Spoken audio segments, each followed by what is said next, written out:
Hey, it's Aaron. Today I want to very quickly just do a quick shout out and book review.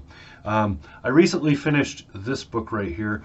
This book was co authored by a good friend of mine, Jimmy Dinsmore, down there. Dinsmore and Halderman were writers of the Mustang by Design book. But that was about Halderman's relative, who was a pretty big force in design at Ford at the time of the Mustang's inception, and had a lot to do with the Mustang itself, the design, build, and everything else. He was kind of the go-to guy that Lee Iacocca went to say, "Hey, we need to have some designs for this car. It needs to, And so that book was really great. It was mostly about Haldeman. It was mostly about the designer, not really the Mustang. There was a lot of Mustang info, but most of it was focused on the designer himself. This book is all about trucks. So this is about the Ford F-Series specifically. Most of the focus here is on the half tons, the F100, F150s, but that branches out, and then you have the 250s, 350s, etc. After that. So it's not just about half tons. That's just where the focal point is, because that's the consumer side of the truck, and then the rest of it falls into place around that. So you end up with all those heavy duties on top of. So anyway, this book is a kind of halfway between a book that you sit down and read and spend time with, and a coffee table book that you flip through to look at pictures and captions.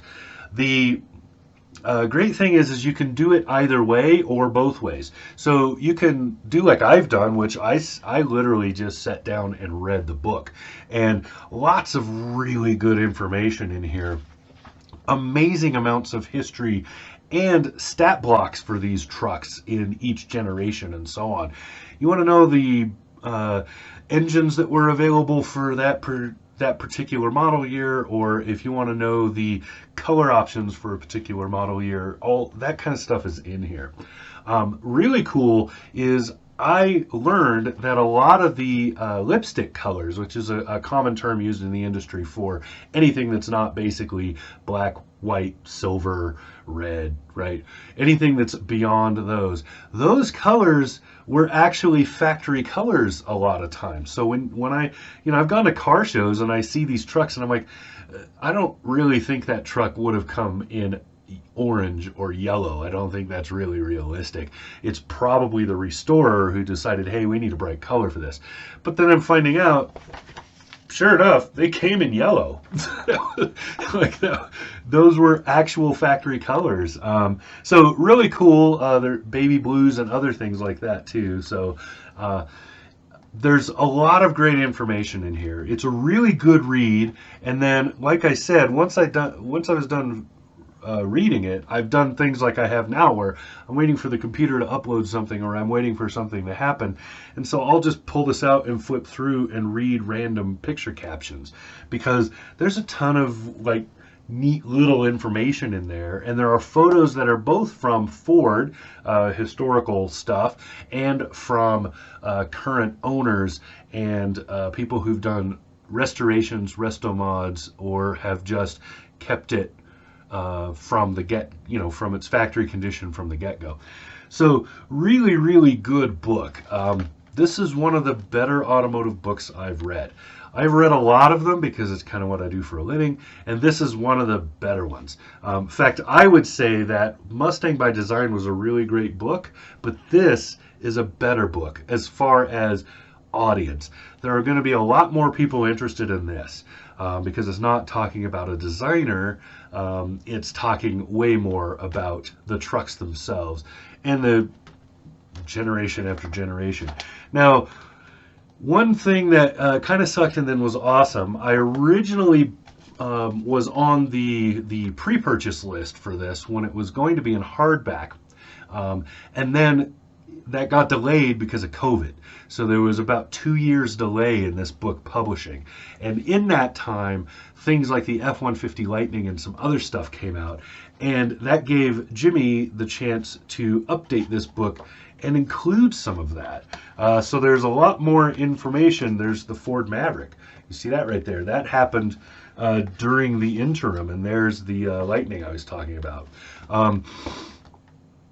So this book was reissued. The ISBN changed, I believe, and so the original that I was on the list for disappeared, and this one replaced it. So I got a hold of this. Now, if you want to read this book, you can find it on Amazon or on Cartech. They're the publishers. They publish a lot of really good books of this type for very specific vehicles. Really cool publisher. They do a lot of the little niche books on cars that you would otherwise never see because bigger publishers are not going to be interested. Well done, and the covers and everything else are really good on this. Really nicely bound books. So, highly recommend that you get this. Also, so I will have links to where you can buy it down below in the description. Also, I did a full write-up that had some tongue-in-cheek jokes, but really a full-on write-up of this on Carney's Cafe. I'll also link that down below. This, like I said, is a book that I would very much recommend, even if you're not into Ford. If you're a Chevy, GM, or Ram or Dodge, whatever, even if you're totally into those trucks, this is worth looking at, because in a lot of ways Ford is really where consumer level pickup trucks got started. So it's worth looking at that. Anyway, really good book, well worth checking out. Jimmy's a good friend of mine. I've known him for a very long time. Definitely go check this out. All right, that's what I got. I rambled long enough. This has been Aaron. Talk to you again soon.